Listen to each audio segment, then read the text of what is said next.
Hello students, government college Rajgarh Churu द्वारा संचालित online क्लासों में आपका स्वागत है। आज हम बीए पार्ट थर्ड के प्रथम प्रश्न पत्र में प्लेटो के आदर्श राज्य का अध्ययन करेंगे। प्लेटो के समय यूनान राज्य में अराजकता प्रचलित थी, जिसकी प्रतिक्रिया के स्वरूप प्लेटो ने अपनी पुस्तक रिपब्लिक में आदर्श राज्य का वर्णन किया है। प्लेटो ने का जो आदर्श राज्य है वो सभी स्थानों और सभी देशों के लिए है। प्लेटो के आदर्श राज्य में व्यवहारिकता नहीं है, किंतु हमें उस पृष्ठभूमि को नहीं भूलना चाहिए जिसने प्लेटो के मस्तिष्क में आदर्श राज्य की कल्पना को जागृत किया। प्लेटो के समय यूनान में अराजकता प्रचलित थी और जो राज्य था उनमें अनेक बुराइयां प्रचलित थी। प्लेटो ने इन बुराइयों को दूर करने के लिए आदर्श राज्य की अवधारणा प्रस्तुत की है। तो तात्कालिक यूनान की बुराइयों को देखकर प्लेटो ने इन बुराइयों को दूर करने के लिए अपनी आदर्श राज्य की अवधारणा है वो प्रस्तुत की है। उसने राज्य के लिए आवश्यक समझा कि राज्य का शासन केवल दार्शनिक वर्ग के द्वारा किया जाना चाहिए, जिसको शुभ का ज्ञान है या जिसको सत्य का ज्ञान है। तो प्लेटो का आदर्श राज्य है वो यूनान की तात्कालिक अराजक परिस्थितियाँ के कारण उनके मस्तिष्क में जागृत हुआ तथा इन बुराइयों को दूर करने के लिए उन्होंने एक आदर्श राज्य की कल्पना की है। प्लेटो के आदर्श राज्य है। प्लेटो मानता है कि व्यक्ति और राज्य में जीवाणु और जीव का संबंध पाया जाता है। प्लेटो ने कहा है कि जो गुण और विशेषताएं व्यक्ति में अल्प मात्रा में पाई जाती हैं, वही गुण और विशेषताएं विशाल रूप से राज्य में पाई जाती हैं। तो राज्य है वो व्यक्ति का वृहत रूप है। तो राज्य व्यक्ति की विशेषताओं का विराट रूप है। प्लेटो मनुष्य की आत्मा का बाह्य रूप है वो राज्य को मानता है। प्लेटो के आदर्श राज्य का निर्माण। प्लेटो के आदर्श राज्य के निर्माण के 3 तत्व हैं। पहला है आर्थिक तत्व। प्लेटो आदर्श राज्य में सबसे पहले आर्थिक संगठन पर विचार करता है, जो कि राज्य के अस्तित्व के लिए आवश्यक है। मनुष्य अपनी आवश्यकताओं की पूर्ति के लिए एक दूसरे को सहयोग कर देकर आर्थिक संघों का निर्माण करता है तथा पारस्परिक अन्योन्याश्रितता व आदान प्रदान की आवश्यकता ही समाज का आधार है। कुछ व्यक्ति कृषि करते हैं, कुछ वस्त्र बुनते हैं, कुछ व्यक्ति वस्तुओं का क्रय विक्रय करते हैं। तो इस तरह समाज में अनेक प्रकार के वर्ग, चिकित्सा, वकील, लोहार आदि वर्ग हैं वो राज्य में उत्पन्न हो जाते हैं। जब कार्य विभाजन और विशेषीकरण के प्रति रुचि रखते हुए एक व्यक्ति एक कार्य का सिद्धांत व्यापक हो जाता है।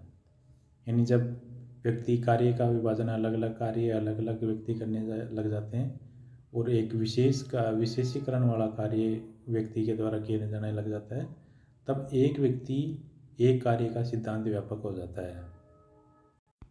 प्रत्येक व्यक्ति का कर्तव्य है कि वह अपना कर्तव्य पूरा करे, उसको ईमानदारी से करें। तो ये आदर्श राज्य का आर्थिक तत्व है। दूसरा है सैनिक तत्व। राज्य का निर्माण करने वाला दूसरा वर्ग सैनिक वर्ग है। आवश्यकता में वृद्धि के कारण राज्य को अधिक भूभाग की आवश्यकता रहती है, जिसके कारण वह पड़ोसी राज्यों की तरफ देखता है, जिसका परिणाम होता है युद्ध। तो इस युद्ध की संभावना के कारण और उस राज्य की रक्षा हेतु राज्य में उत्साह शासन तंत्र का उदय होता है, जिसके कारण सैनिक वर्ग का उदय होता है। यह सैनिक वर्ग राज्य की रक्षा करता है दूसरे राज्यों से तथा साथ ही राज्य का विस्तार करता है। प्लेटो मानता है कि जो सैनिक वर्ग है उसमें ऐसे लोगों को लेना चाहिए जो उत्साही हैं या जो युद्ध में रुचि रखते हैं, उन्हीं लोगों को सैनिक वर्ग में शामिल किया जाना चाहिए। प्लेटो के आदर्श राज्य का तीसरा जो तत्व है वो दार्शनिक तत्व। राज्य के निर्माण का तीसरा आधार दार्शनिक तत्व है, जिसका संबंध आत्मा की विवेक बुद्धि से है। प्लेटो के अनुसार विवेक संपन्न व्यक्ति कोई दार्शनिक जो विवेक संपन्न दार्शनिक है उसी को ही राज्य का शासक बनाया जाना चाहिए। तो प्लेटो का तीसरा तत्व दार्शनिक तत्व है। प्लेटो मानता है कि जो विवेक संपन्न दार्शनिकता की जो प्रकृति होती है वो केवल गिने चुने लोगों में ही मिल सकती है। अतः दार्शनिक शासक को न्याय, सौंदर्य और संयम के सार का ज्ञान होना चाहिए ताकि वह अपने शासितों के चरित्र इसी अनुरूप में डाल सके। तो जो दार्शनिक प्रकृति है वो सभी लोगों में नहीं पाई जा सकती, बल्कि कुछ गिने चुने लोगों में ये प्रकृति पाई जाती है।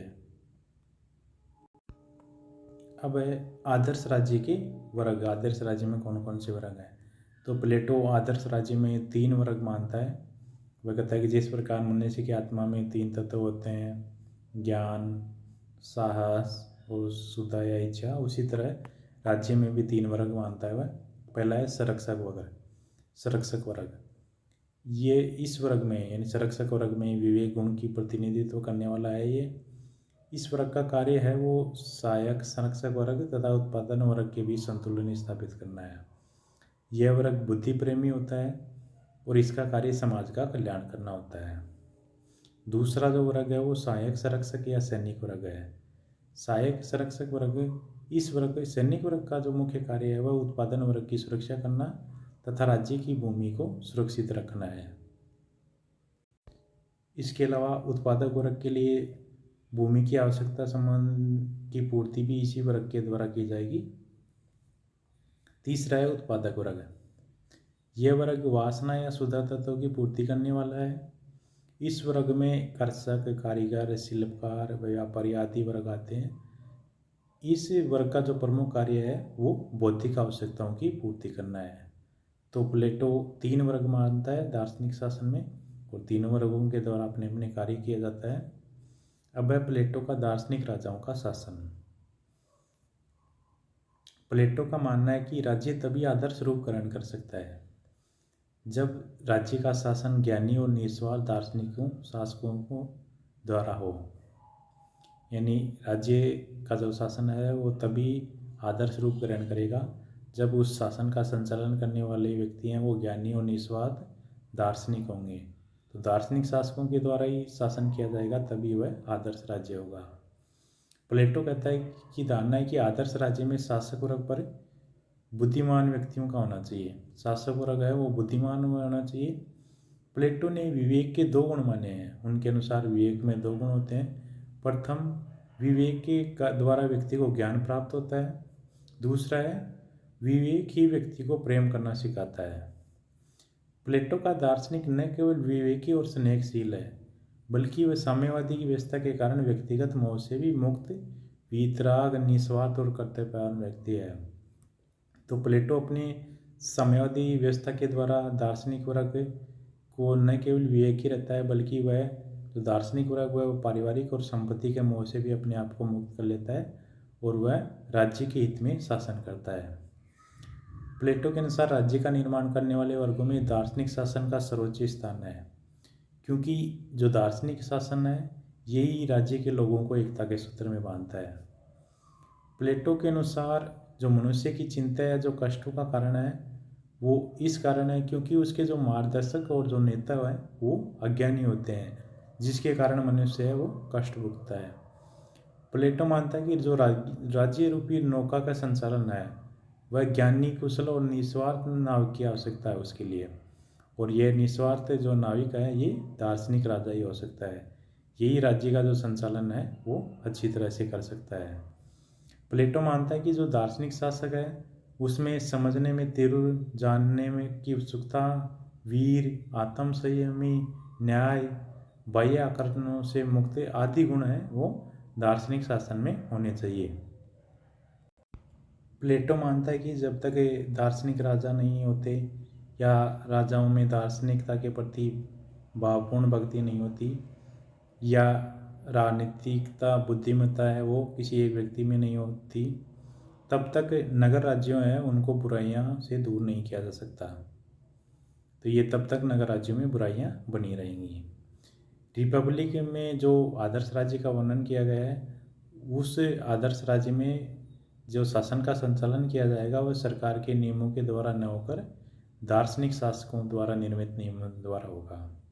यानी आदर्श राज्य में किसी भी प्रकार के कानून नहीं होंगे और दार्शनिक शासक जो कहेगा वही नियम या कानून होंगे।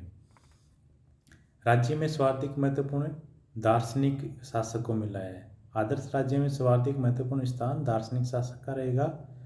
उस दार्शनिक शासक पर किसी भी प्रकार के कानून का बंधक नहीं रहेगा। यानी आदर्श राज्य में जो दार्शनिक राजा होगा उस पर किसी भी प्रकार का बंधन नहीं रहेगा। वह एकदम स्वतंत्र रहेगा, वह कोई भी कार्य करने में स्वतंत्र रहेगा। उसकी जो आज्ञा होगी वही कानून होगा। वह कानून के नियंत्रण से पूरी तरह मुक्त है और केवल अपनी अंतःप्रेरणा है के प्रति उत्तरदायी है। तो इस तरह प्लेटो जो आदर्श राज्य में जो दार्शनिक राजा करता है, ये दार्शनिक राजा निरंकुश होगा। यानी ये इस पे किसी भी प्रकार के कानून बंधन है ये लागू नहीं होंगे और ये इसके द्वारा जो कहेगा वही कानून होगा, उसी का पालन किया जाएगा। ये सभी प्रकार के नियंत्रण से मुक्त है। तो दार्शनिक राजा पे किसी भी प्रकार के नियंत्रण है वो नहीं रखे जाएंगे। प्लेटो मानता है कि केवल वो अपनी जो प्रेरणा है उसी के प्रति उत्तरदायी होगा। वह राज्य की आत्मा की विवेक गुण से संचालित होता है। आदर्श राज्य में जनसाधारण को शासक वर्ग की आज्ञाओं का पालन करना पड़ता है। प्लेटो कहता है कि नागरिकों को जो दार्शनिक राजा है उसके समक्ष उसी प्रकार समर्पण कर देना चाहिए जिस प्रकार वेद के सामने जो रोगी समर्पण कर देता है, उसी प्रकार व्यक्ति को भी दार्शनिक राजा के समक्ष समर्पण कर देना चाहिए। प्लेटो जो दार्शनिक है वो दार्शनिक राजा के कार्य में बिल्कुल भी रुकावट उपस्थित नहीं करना चाहता है। वह जो राज्य के कानून है उनको आदर्श राज्य के लिए हानिकारक मानता है कि ये जो दार्शनिक राजा है या जो आदर्श राज्य है उसमें दार्शनिक राजा के कार्यों में रुकावट पैदा करते हैं। इस कारण ये कानून है ये लाभकारी नहीं है। जो दार्शनिक राजा है उससे समाज में अहित होने की कल्पना नहीं की जा सकती, क्योंकि जो दार्शनिक राजा है वो गुण संपन्न है। इस कारण उसके किसी भी कार्य के कारण राज्य या समाज में अहित नहीं हो सकता। प्लेटो अपने जो आदर्श राज्य में जो दार्शनिक राज्य है उसको सभी प्रकार के लिखित नियमों और जनमत के बंधनों से मुक्त करता है। वह अपने साध्य और उसे प्राप्त करने के साधनों को जानता है। जो आदर्श राज्य है या जो दार्शनिक राज्य है वो अपने साध्य और जो इन साध्यों को प्राप्त करने के लिए जो साधन है उनको जानता है। तो इस तरह प्लेटो ने जो आदर्श राज्य की जो अवधारणा प्रस्तुत की है, उस आदर्श राज्य की अवधारणा में जो दार्शनिक राज्य है उसको सभी प्रकार के बंधनों से मुक्त किया है कि उस पर कानून, जनमत या किसी भी प्रकार के प्रतिबंध नहीं होगा। उसकी आज्ञाओं का पालन है वो लोगों के द्वारा किया जाएगा और लोग है वो आदर्श राजा के समक्ष समर्पण करते हैं। तो इस तरह प्लेटो के आदर्श राज्य में वह पूरी तरह सभी नागरिकों को या सभी व्यक्तियों को आदर्श राजा के अधीन रखता है। किंतु प्लेटो का जो आदर्श राजा है वो ज्ञानी है, विवेकी है, गुणशील है। इसके कारण उसके किसी भी कार्य द्वारा अहित की संभावना है वो नहीं रहती, क्योंकि हर वो समाज के कल्याण है वो उसका प्रमुख उद्देश्य रहता है और उसकी शिक्षा और साम्यवाद के जो सिद्धांत हैं उसके द्वारा आदर्श राज्य या जो दार्शनिक राज्य है उसका निर्माण किया जाता है, जिसके कारण वह पूरी तरह पारिवारिक या संपत्ति के मोह या सभी प्रकार के मोह से मुक्त होकर केवल वो राज्य हित में शासन करता है। तो ये प्लेटो का आदर्श राज्य का सिद्धांत था। धन्यवाद।